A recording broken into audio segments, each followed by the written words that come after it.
Cómo me cuesta entender que tanto amor en esa cruz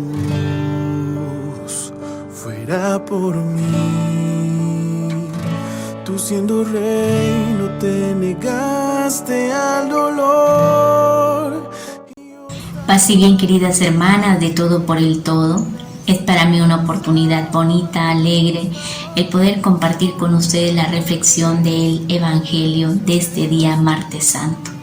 Y el Evangelio empieza precisamente diciendo: después de decir esto, Jesús se estremeció y manifestó claramente a sus discípulos: les aseguro que uno de ustedes me va a entregar.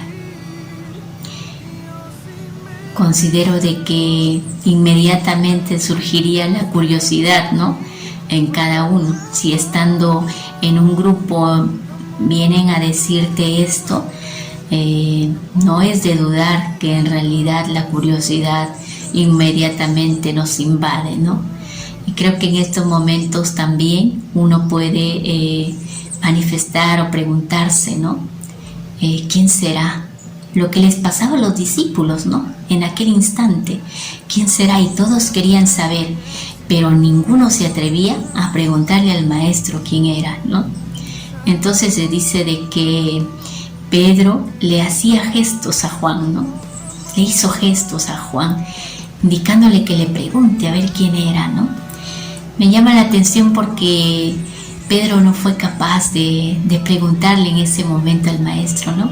Lo consideramos como el más avesado en ciertas situaciones y todo lo demás, pero en aquel instante se ve como a un Pedro como con cierta timidez para preguntarle, ¿no?, quién era. Y le dice Juan entonces al maestro: Señor, ¿quién es?, le dice. ¿Quién es?, le dice. Entonces dice Jesús: es al que le daré el bocado que voy a mojar en el plato. Y mojando un bocado se lo dio a Judas.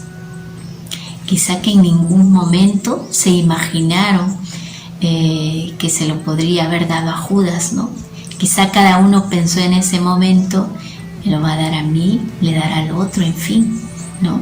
Pero en ninguno quizá estaría como pensando de pronto, ¿no?, que era Judas, ¿no? Entonces surge también este dilema más adelante, ¿no? Después de que Jesús le da el bocado, manifiesta también el Evangelio. Detrás de ello ingresa también el espíritu de Satanás, ¿no? Dice: en cuanto recibió el bocado, Satanás entró en él, ¿no? Y es también un llamado a la reflexión en el hecho en el que cuando uno deja ingresar el espíritu del mal en su vida, se deja prácticamente llevar por todo lo que el espíritu del mal le va indicando, ¿no? Y se deja seducir de tal modo que rompe tu relación con Dios, ¿no? Que hace romper tu relación con Dios. Te hace enceguecer tanto que el mismo Judas en aquel momento quizá no pensó en el maestro, no pensó en el amor que le profesaba, no se dejó en realidad tomar totalmente por esa mano misericordiosa de Dios, ¿no? Y más adelante en el Evangelio, en el versículo 36, se presenta también a otra persona, y es precisamente a Simón Pedro, ¿no? Cuando le dice Pedro a Jesús: Señor, ¿a dónde vas? Y Jesús le responde: donde yo voy, tú no puedes seguirme ahora, Pedro, le dice, ¿no? Y le dice Pedro: Señor, ¿por qué no puedo seguirte ahora? Miren que ahí le sigue haciendo preguntas, ¿no? Anteriormente estaba tímido, no le preguntaba, ¿no? Pero le dice: pero ¿por qué no puedo seguirte ahora? Yo daría mi vida por ti, le dice, ¿no? Yo daría mi vida por ti. Jesús le vuelve a hacer la pregunta, le dice, ¿darás tu vida por mí? Le hace la pregunta y le dice, te aseguro que no cantará el gallo antes de que me hayas negado 3 veces, ¿no? Y se ve de que en el Evangelio Pedro más adelante no le dice nada, ¿no?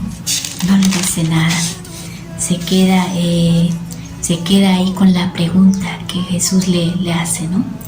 Que Jesús le dice, ¿darás tu vida por mí? No cantará el gallo antes de que me hayas negado 3 veces, ¿no? 2 personas, Judas y Pedro. Judas, quien anticipa este momento de la traición, y Pedro, la persona que más adelante vamos a poder contemplarlo, sobre todo en la negación que hace al Maestro, ¿no? La reflexión que nos invita precisamente es a tener en consideración estas 2 actitudes, ¿no? Las 2 actitudes tanto de la traición como de la negación, ¿no? Actitudes que nos alejan, como les decía hace un momento, de la presencia de Dios, y actitudes también que nos permiten a nosotros, sobre todo, el estar atentos, ¿no? El estar atentos para no caer nosotros en la tentación.